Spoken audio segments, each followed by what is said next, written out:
Thanks, Ali. And that completes the first phase of the presentation. So all of the speakers we've heard so far are in the first year of their research.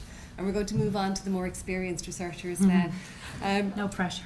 The first speaker is Emma Harper, who's working on diabetes. She's also from the School of Biotechnology. She plays the guitar and likes art, so it's not all about the science. Yeah. Her work is interesting in that it's in collaboration with the Department of Academic Endocrinology in Beaumont, and she's been funded through a mixture of the Daniel O'Hare Scholarship in DCU and also by the Irish Research Council. So thanks, Emma.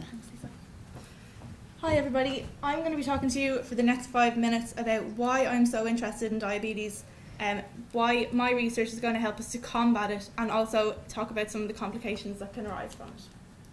So first of all, I just want to explain to you why type 2 diabetes is such an important area of research at this particular time. And I'm sure every single person in the audience knows someone, whether it's a friend, family member, or even yourself, that's currently suffering from type 2 diabetes, and that's because it's the fastest growing health issue that we're dealing with today in the developed world.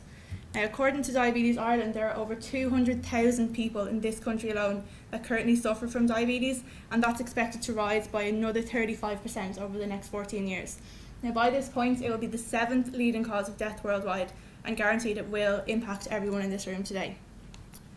So now that we know why we're studying it, I'd just like to talk a little bit about the disease itself. So how and why does type 2 diabetes occur? Diabetes is centred around a hormone in our bodies called insulin, which is produced by the pancreas. Now, when we eat sugary or starchy foods, these get broken down into glucose, which is a simple sugar, and this gets taken into our bloodstream. So basically what insulin does, it controls these blood sugar levels by acting as a key that unlocks our cells, allowing them to take in this glucose and use it for energy. However, in diabetics, this process doesn't work properly. Their insulin either doesn't work the same, or they don't produce enough of it to keep their blood sugar levels in check, which can then rise to extremely high levels, and this can actually be quite toxic in the body. So, as I'm sure you all know, there are many factors that increase your risk of developing diabetes, including obesity, smoking, high blood pressure, and lack of exercise. And also about a quarter of the risk is inherited, meaning that if you are predisposed to type 2 diabetes, you can still develop it even if you have a healthy lifestyle.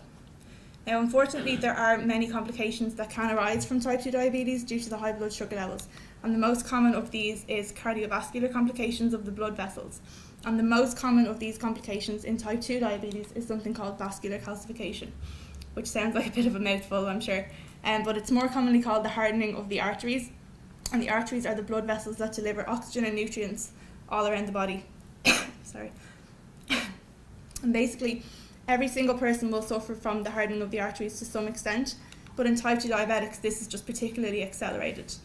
And there's 2 different forms of calcification. You've probably heard of the first one, which is atherosclerosis, and this involves the formation of plaques, which are hard cholesterol and mineral deposits under the inner layer of the artery wall. And these can actually restrict your blood flow and may eventually block the vessel, leading to a heart attack or a stroke. And the second form we don't hear about quite so often, and this involves the deposition of hard minerals such as calcium inside the wall of the vessel itself. And this build-up, you can imagine as your blood is pumping around your body, your blood vessels need to constantly expand and contract to allow the blood flow to pump through. However, when you get this form of calcification, this is restricted, which ultimately increases your blood pressure. And this is the form of calcification that I focus on in my research. So we know that this occurs in type 2 diabetics, but we don't yet understand the mechanism behind it.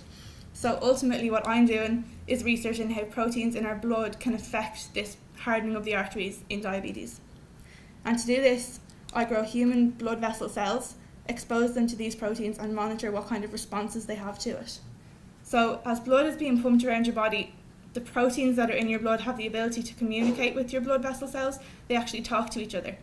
So some proteins promote calcification by binding to the surface of these cells and telling them, yes, start the calcification process, whereas others prevent this interaction from occurring and thus protect from calcification. And the crucial balance between the 2 types of proteins will ultimately determine whether or not you get hardening of the arteries. Now, in diabetics, this balance is turned in favour of calcification, which is why the process is accelerated in these patients. So far what's so interesting about my research is I get to understand some of the crucial protein signals that occur in the calcification process, and once we understand this mechanism, it will bring us closer to being able to put a therapy in place to prevent this from occurring in type 2 diabetes. So just a few take-home messages. Type 2 diabetes is such an important area of research at the minute due to its growing prevalence, not just in this country but across the world. And there are many cardiovascular complications such as hardening of the arteries that can happen during type 2 diabetes, and this is controlled by proteins in the blood that can either promote or prevent calcification.